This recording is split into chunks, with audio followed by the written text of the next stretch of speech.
बिस्मिल्लाहिर्रहमानिर्रहीम, अस्सलाम वालेकुम। This is Mohammad Aqeel. जी स्टूडेंट्स, स्लोप का टॉपिक हमारा कंटिन्यू है स्टेप 7 चैप्टर 9 क्लास का, और उसके काफ़ी मेन जो कंसेप्ट्स हैं वो हम प्रीवियस लेक्चर्स के अंदर डिस्कस कर चुके हैं।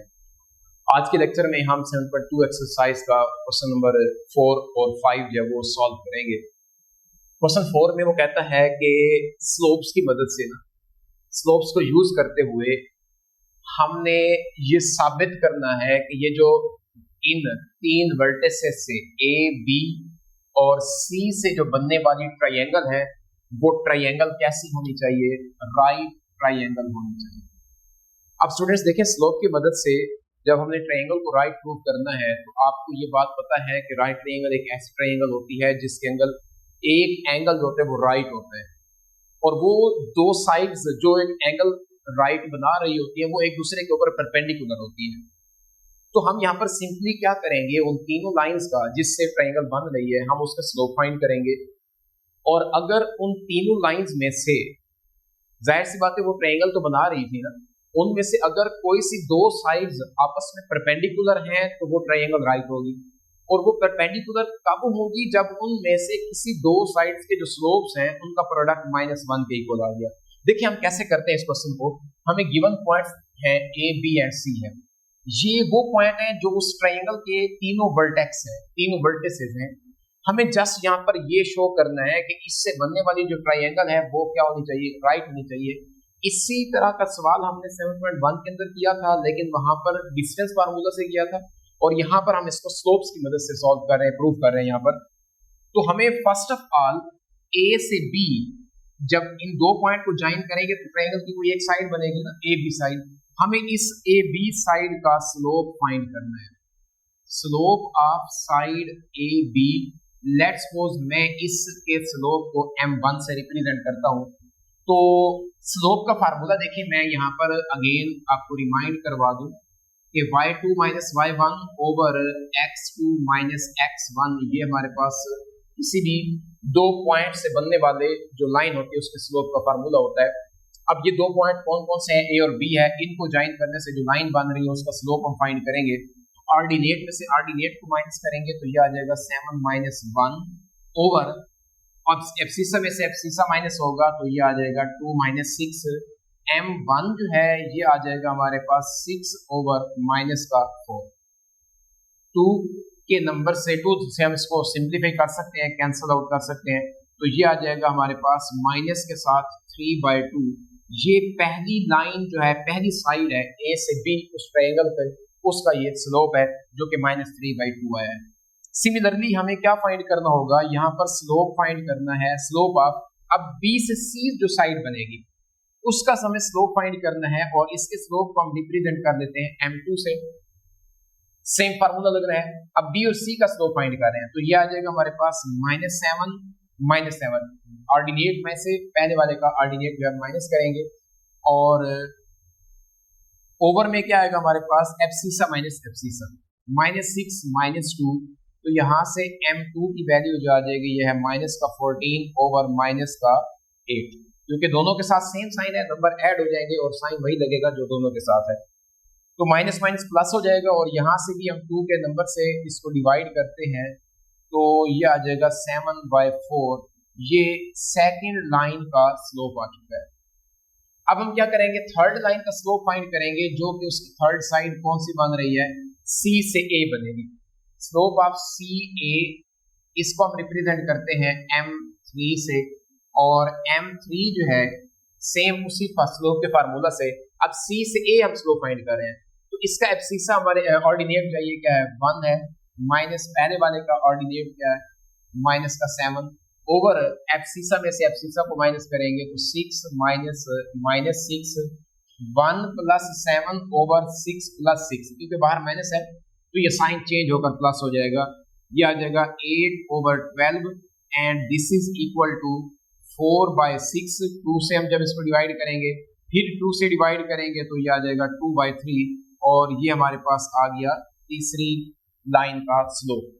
अब देखिए, मैंने आपको कहा है कि आप जब तीनों साइड्स का स्लोप फाइंड कर लेंगे ना, ट्रायंगल तो बन रही थी, हमें पहले पता है कि वो हमें वर्टिसेस जब वो ट्रायंगल के ही है, हमें जस्ट ये प्रूव करना है कि क्या वो ट्रायंगल राइट होगी या नहीं होगी। राइट होने के लिए एक साइड जो है वो दूसरी के ऊपर परपेंडिकुलर होगी, तो तब वो ट्रायंगल जो वो राइट होगी।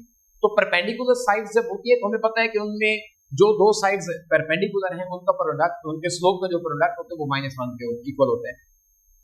तो हम यहाँ पर देखेंगे कि किसी दो का स्लोप अगर -1 के इक्वल आ रहा है तो हम कह सकते हैं कि वो बनने वाली जो ट्रायंगल है वो राइट है।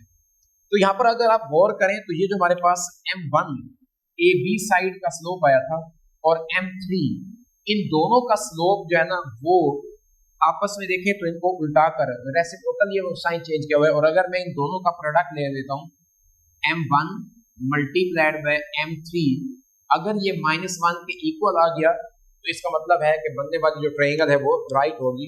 अब M1 की वैल्यू है हमारे पास -3/2 और M3 का जो स्लोप है उसका है हमारे पास 2/3 is equal to -1।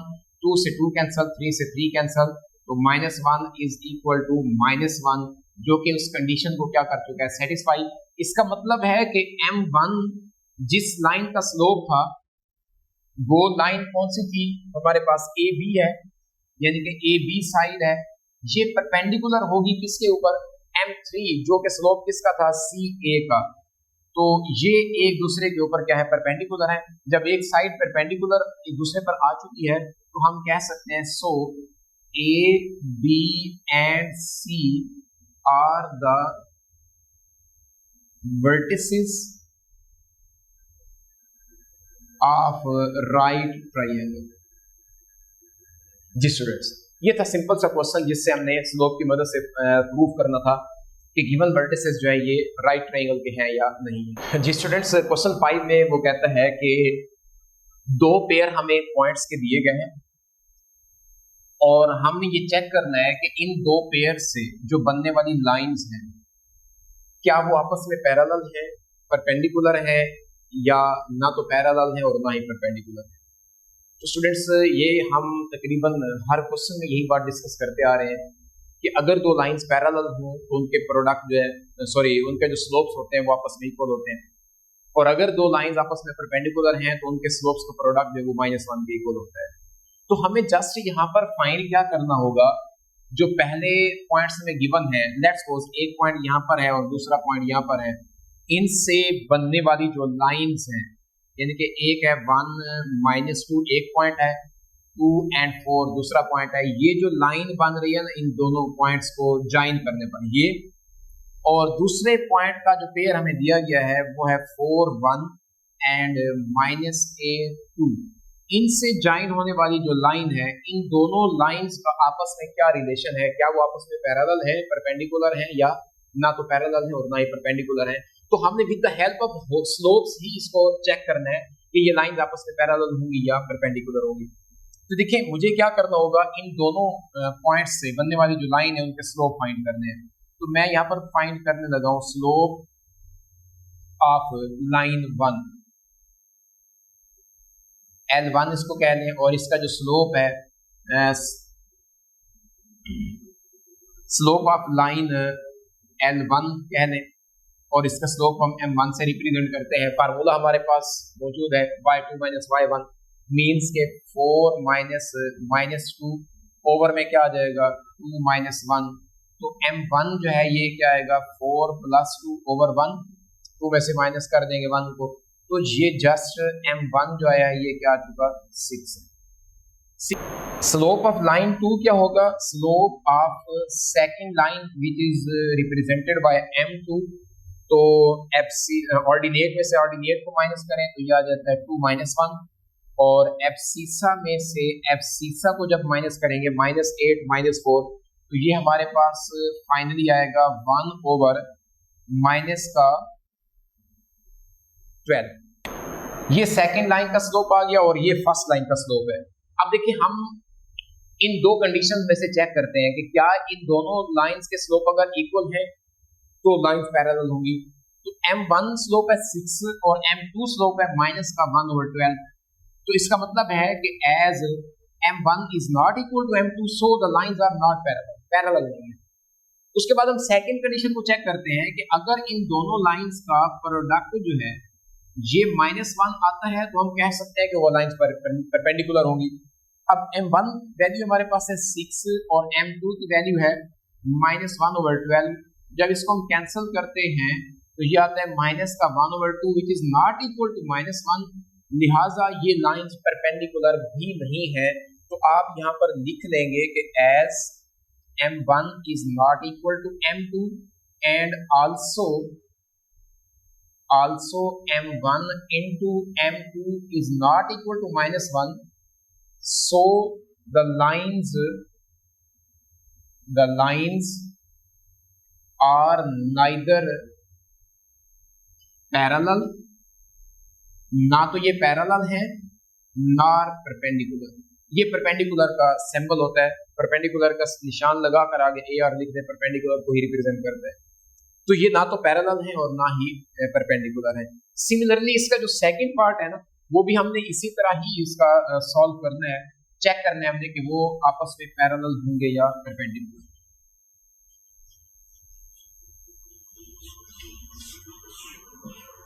Ji student, second part में हमें पॉइंट्स गिवन है -3, 4, 6, 2 पहली लाइन के पॉइंट्स हैं, 4, 5 और -2, 2, -7 दूसरी लाइन के पॉइंट्स हैं। हम इन दोनों के स्लोप्स फाइंड करने हैं और वही काम करना है। Slope of line 1 which is m1 और 2 - 4 ओवर 6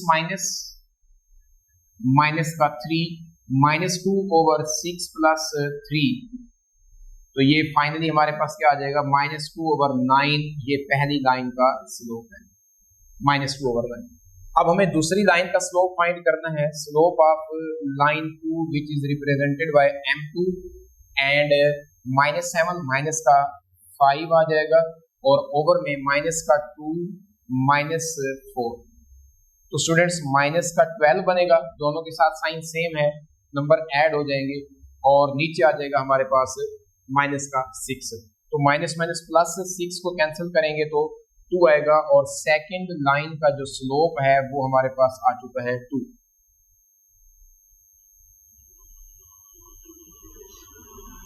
तो यहां पर भी देखिए वही केस आ रहा है कि m1 हमारे पास स्लोप आया है -2 ओवर 9 और m2 है 2 के इक्वल। तो यहाँ पर m1 जो है ये m2 के इक्वल नहीं है, इसका मतलब है पैरेलल नहीं है। अब हम चेक कर लेते हैं कि क्या इनका प्रोडक्ट जो है वो -1 के इक्वल आता है। m1 इंटू m2 अगर -1 के इक्वल आ गया तो लाइंस परपेंडिकुलर हो जाएंगी।